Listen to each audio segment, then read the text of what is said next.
I came home late that night, later than usual. The office had been hectic, and I had lost track of time. As I stepped inside, the apartment was eerily quiet. Normally, she would greet me with a soft smile, or at least a glance up from her phone. But tonight, she was sitting on the couch, hands folded in her lap, staring at nothing. Something was wrong. She heard me come in, but she didn't turn. Her fingers twitched against the fabric of her sweater, and when she finally looked up at me, I saw it. That look. The one people give when they're about to break something fragile. "We need to talk." 4 words, ordinary words, but the weight they carried made my stomach drop. I set my keys on the counter, keeping my face neutral, though my mind was already racing. "Okay," I said carefully, walking closer. "What's going on?" She didn't answer immediately. Instead, she inhaled sharply, like she was trying to steady herself. Her eyes darted away, landing on the coffee table, the floor, anywhere but on me. I don't know how to say this.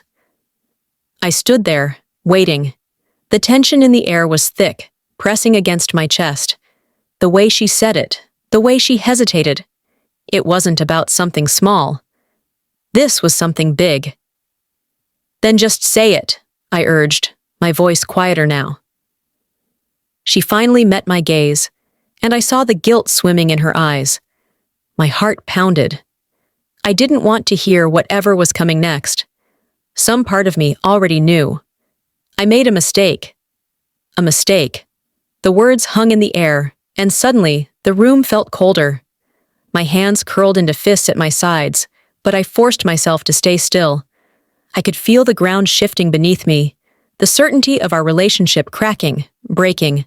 "What kind of mistake?" I asked, though I wasn't sure I wanted to know. She closed her eyes for a moment. When she opened them again, her expression was unreadable. "I didn't mean for it to happen," she said softly. "It just happened."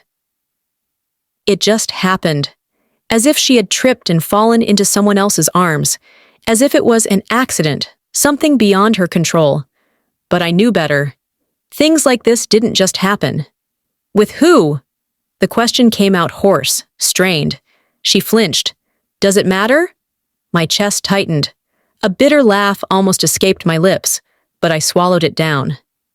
"It matters to me," I said, my voice low, barely holding back the storm inside me. She looked away again. "It wasn't planned," she repeated, as if saying it again would make it mean something different. I don't know what I was thinking. I wasn't thinking. Silence stretched between us. I could hear my own breathing, could feel the way my pulse pounded against my temples. This was the moment everything changed. This was the moment our history unraveled, thread by thread.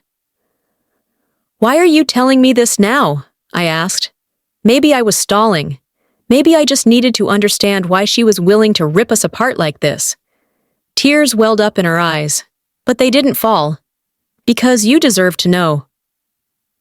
I let out a slow breath, trying to steady myself. Deserve to know. What a ridiculous thing to say. She had already made the choice, and now she was throwing the weight of it onto me, expecting me to do something with it. I looked at her, the woman I had trusted, the woman I had built my life around, and I realized something. The first words she spoke weren't just an admission of guilt. They were a signal that she had already let go. She wasn't asking for forgiveness. She wasn't asking for a second chance. She was just asking me to understand. And that was the moment I knew. She was already gone.